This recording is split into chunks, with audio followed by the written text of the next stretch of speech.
चंद्रयान-3 की वर्तमान स्थिति क्या है? चंद्रयान-3 की वर्तमान स्थिति यह है कि वह चांद पर लैंडिंग कर चुका है और प्रज्ञान रोवर सफलतापूर्वक चांद की सतह पर उतर गया है। 23 अगस्त 2023 को शाम 6:04 पर चंद्रयान-3 के लैंडर विक्रम ने चांद के दक्षिणी ध्रुव के पास सॉफ्ट लैंडिंग की। लैंडिंग के बाद प्रज्ञान रोवर को विक्रम लैंडर से बाहर निकाला गया और वह चांद की सतह पर उतर गया।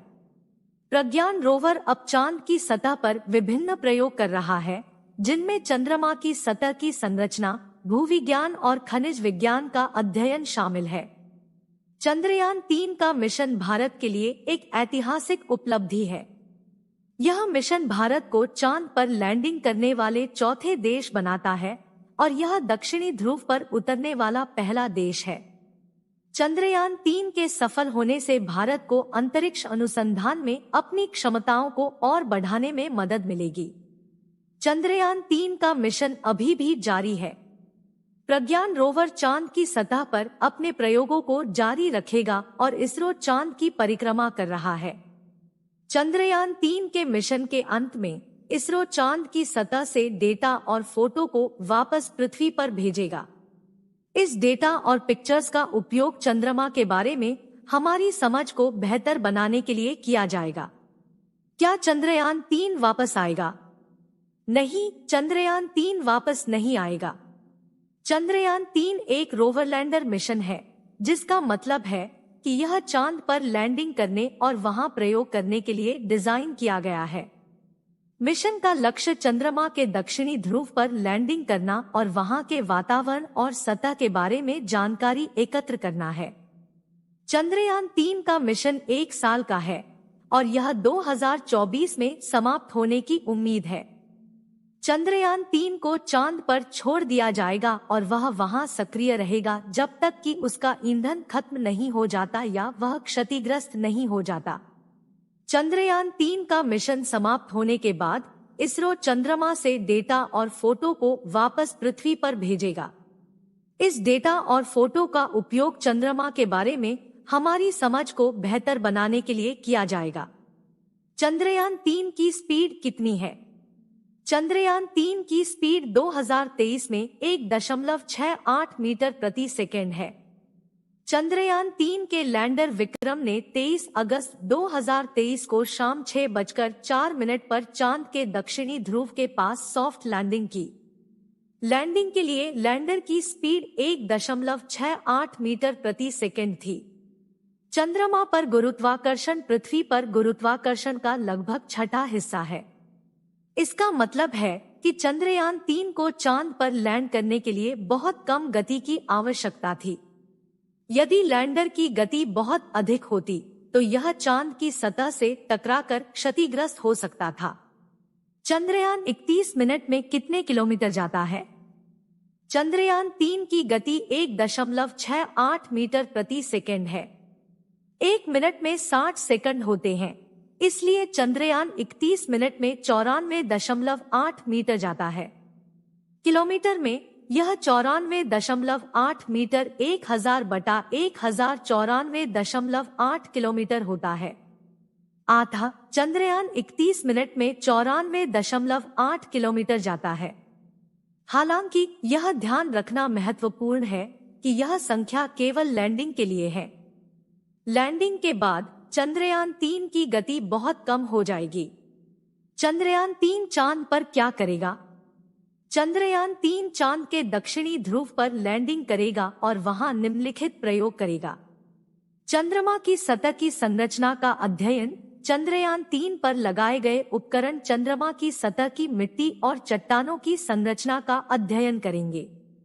वे चंद्रमा की सतह पर मौजूद खनिजों और अयस्कों का भी अध्ययन करेंगे। चंद्रमा के भूविज्ञान का अध्ययन। चंद्रयान-3 पर लगे उपकरण चंद्रमा के भूविज्ञान का अध्ययन करेंगे। वे चंद्रमा की सतह पर मौजूद क्रेटर, पठार और पहाड़ों का अध्ययन करेंगे। वे चंद्रमा की सतह पर मौजूद ज्वालामुखी गतिविधियों का भी अध्ययन करेंगे। चंद्रमा के खनिज विज्ञान का अध्ययन। चंद्रयान-3 पर लगे उपकरण चंद्रमा के खनिज विज्ञान का अध्ययन करेंगे। वे चंद्रमा की सतह पर मौजूद खनिजों और अयस्कों की प्रचुरता और संरचना का अध्ययन करेंगे। वे चंद्रमा की सतह पर मौजूद पानी की संभावना का भी अध्ययन करेंगे। इसके अलावा चंद्रयान-3 पर लगे उपकरण चंद्रमा की सतह के तापमान, दबाव और विकिरण स्तर का भी अध्ययन करेंगे। वे चंद्रमा की सतह पर मौजूद धूल और गैस के कणों का भी अध्ययन करेंगे। चंद्रयान-3 के प्रयोगों के परिणामों से चंद्रमा के इतिहास और विकास के बारे में हमारी समझ में सुधार होगा। वे चंद्रमा की सतह पर मौजूद संसाधनों की संभावनाओं का भी पता लगाने में मदद करेंगे। चंद्रयान-3 को चंद्रमा पर लैंड करने में 42 दिन लगेंगे क्योंकि यह एक रोवर लैंडर मिशन है। चंद्रयान-3 को पृथ्वी से चंद्रमा तक भेजने में लगभग 25 दिन लगेंगे। चंद्रमा पर पहुंचने के बाद चंद्रयान-3 को चांद की कक्षा में प्रवेश करने और एक उपयुक्त लैंडिंग स्थल खोजने में लगभग 10 दिन लगेंगे। लैंडिंग स्थल खोजने के बाद चंद्रयान-3 को चांद की सतह पर लैंड करने में लगभग 7 दिन लगेंगे।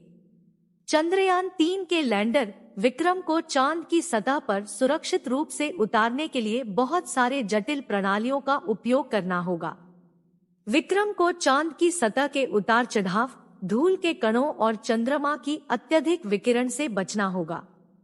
चंद्रयान-3 के रोवर प्रज्ञान को भी चांद की सतह पर सुरक्षित रूप से उतारने के लिए बहुत सारे जटिल प्रणालियों का उपयोग करना होगा। प्रज्ञान को चांद की सतह के उतार चढ़ाव और धूल के कणों से बचना होगा। चंद्रयान-3 के मिशन को सफल बनाने के लिए इसरो को यह सुनिश्चित करना होगा कि चंद्रयान-3 सुरक्षित रूप से चंद्रमा पर पहुंचे और लैंड करें। इसरो को यह भी सुनिश्चित करना होगा कि चंद्रयान-3 चांद की सतह पर सुरक्षित रूप से रोवर को उतार सके। चंद्रयान-3 के 42 दिवसीय मिशन का एक अन्य कारण यह है कि यह इसरो को चंद्रमा की सतह पर अपने उपकरणों और प्रणालियों के प्रदर्शन को बेहतर ढंग से समझने का समय देगा। चंद्रयान-3 के मिशन के दौरान इसरो चंद्रयान-3 के लैंडर और रोवर के प्रदर्शन पर लगातार निगरानी करेगा। इस जानकारी का उपयोग भविष्य के चंद्र मिशनों को बेहतर बनाने के लिए किया जाएगा। मगर चांद पर रात होने वाली है, इसलिए विक्रम लैंडर और प्रज्ञान रोवर को 14 से 15 दिनों के लिए सुला दिया गया है। ऐसा इसलिए क्योंकि इनकी ऊर्जा का स्रोत सूरज था। चांद पर 14 से 15 दिनों बाद फिर से दिन होगा और सूरज निकलेगा। उम्मीद की जा रही है कि उस समय फिर से प्रज्ञान रोवर को रीस्टार्ट हो जाए।